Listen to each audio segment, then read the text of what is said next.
दोस्तों, आज की कहानी एक सच्ची घटना पर आधारित है। आज की कहानी नंदू की कहानी है। नंदू के साथ हुई एक सच्ची घटना। कहानी सुनाने से पहले मेरी आपसे रिक्वेस्ट है कि आप हमको जरूर सपोर्ट करें। नंदू, जो बिजनौर में एक छोटी सी कॉलोनी में रहता था, उसकी कॉलोनी में लोगों का मानना था कि अभी भी एक लड़की की आत्मा वहां रात को आती है, जो कि 18 साल पहले मर चुकी है। इससे पहले कि मैं आपको नंदू के साथ हुई घटना के बारे में बताऊं, उससे पहले मैं आपको उस लड़की की कहानी सुनाना चाहता हूं। नंदू के ही कॉलोनी में 18 साल पहले एक लड़की रहा करती थी। तब नंदू बस 1 साल का था। उस लड़की का नाम रंजना था। वो 20 साल की थी जब उसकी शादी होने वाली थी। रंजना सभी लड़कियों की तरह अपनी शादी के लिए खूब तैयारी कर रही थी। उसने अपना नया लाल जोड़ा, हाथों का चूड़ा सब खरीद रखा था। उसकी शादी बस कुछ दिनों में होने ही वाली थी कि तभी अचानक, ना जाने क्यों, शादी अपने आप ही टूट गई। लड़के वालों ने शादी करने से मना कर दिया। छोटे से शहर के लोगों के लिए यह बहुत बड़ी बात थी, इसलिए उसके आसपास के लोगों और कॉलोनी के सभी लोगों ने इसका दोष रंजना को देना शुरू कर दिया। सबका यही मानना था कि कुछ 4-5 दिन बाद ही रंजना की शादी होने वाली थी, और अगर अचानक ऐसे शादी टूट गई तो इसमें रंजना का ही कोई दोष होगा। सबने रंजना को बहुत तंग किया, बहुत अपमान किया, जिस वजह से वो यह सब सहन नहीं कर पाई। और जिस दिन उसकी शादी की तारीख थी, उसी दिन रात को उसने अपनी ही गली के बाहर वाले खंबे में फांसी लगा के आत्महत्या कर ली। अगली सुबह जब गांव के लोगों को उसकी लाश वहां लटकी हुई मिली, तो वो उस समय अपने शादी के नए लाल जोड़े में थी। उसके हाथों में उसका खरीदा हुआ लाल चूड़ा था और सिर पर मांगटीका था। उसने फांसी का फंदा अपनी लाल चुन्नी से ही बनाया हुआ था और उसी चुन्नी के सहारे वो खंभे में लटकी हुई थी। अभी भी सुबह उसकी लाश हल्की हल्की हिल रही थी। उसके पैरों से उसकी नई शादी की चप्पल नीचे गिर रखी थी। कॉलोनी के लोग सुबह उसकी लाश देखकर बहुत परेशान हो गए थे। कुछ लोगों को तो अपने किए पर अफसोस भी होने लगा था, पर अब कोई कुछ कर नहीं सकता था। साथ ही कॉलोनी के लोगों को इस बात का डर भी लगने लगा था कि कहीं रंजना भूत ना बन जाए। इस डर से कॉलोनी के लोगों ने मिलकर रंजना के नाम की पूजा भी कराई थी।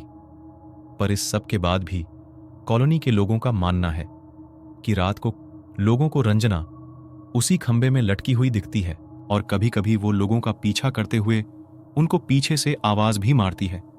जिन जिन लोगों को वो आज तक दिखी है, उन सबका यही कहना है कि रंजना उसी वेशभूषा में होती है जैसे उस दिन थी। वही लाल जोड़ा, वही लाल चुन्नी, वही माथे का टीका और वही हाथ में चूड़ा। बस कुछ अलग होता है तो वो उसकी आंखों में वो गुस्सा जो पहले कभी नहीं हुआ करता था। दोस्तों, आपने रंजना की दर्द भरी कहानी तो सुन ली। अब मैं आपको बताने जा रहा हूं नंदू के साथ हुई उस भयावह रात की घटना, जिसने उसकी जिंदगी को हमेशा के लिए बदल दिया। नंदू अब 19 साल का हो चुका है। वो अभी भी बिजनौर की उसी छोटी सी कॉलोनी में रहता है जहां रंजना का भूत होने की अफवाहें हैं। नंदू को रंजना की कहानी पर कभी विश्वास नहीं था। वह इसे केवल बुजुर्गों के मनगढ़ंत किस्से मानता था। एक रात, गर्मियों की शाम, जब नंदू देर रात तक अपने दोस्तों के साथ गपशप कर रहा था। रात के करीब 11 बज चुके थे जब नंदू ने घर जाने का फैसला किया। उसके दोस्तों ने उसे रुकने के लिए कहा, पर वह अपने परिवार को चिंता में नहीं डालना चाहता था, इसलिए वह अकेले ही घर की ओर चल पड़ा। उस रात का अंधेरा और भी गहरा था। कॉलोनी की गलियां सुनसान और सन्नाटे में डूबी हुई थीं। चलते चलते नंदू को दूर से वही खंबा नजर आने लगा। अंधेरे में नंदू को ऐसे लगा जैसे ऊपर कोई लाल सी चीज उस खंबे पर बैठी हो। पर जैसे जैसे नंदू पास आता रहा, उसको वो लाल सी चीज दिखना बंद हो गई। अब नंदू उसी खंबे के पास था जहां 18 साल पहले रंजना ने अपनी जान दी थी। जैसे ही उसने खंबे के पास कदम रखा, उसे एक अजीब सी ठंडी हवा का झोंका महसूस हुआ। उसके शरीर में एक अजीब सी सिहरन दौड़ गई। नंदू ने ध्यान नहीं दिया और आगे बढ़ता रहा। तभी उसे ऐसा महसूस हुआ कि कोई उसके पीछे चल रहा है। उसने मुड़कर देखा, पर पीछे कोई नहीं था। वह फिर से आगे बढ़ने लगा, पर जैसे ही उसने एक कदम आगे लिया, उसे फिर से किसी के पैरों की आहट सुनाई दी, और वो पैरों की आहट भी एक ही कदम की आई थी। वो थोड़ा घबरा गया था। उसने तेजी से चलना शुरू कर दिया, और उसके साथ ही पीछे की आहट भी तेज होती गई, जैसे वो आहट भी नंदू के कदमों के साथ ही चल रही हो। उस आहट के साथ साथ ही पायल की छन छन भी सुनाई दे रही थी।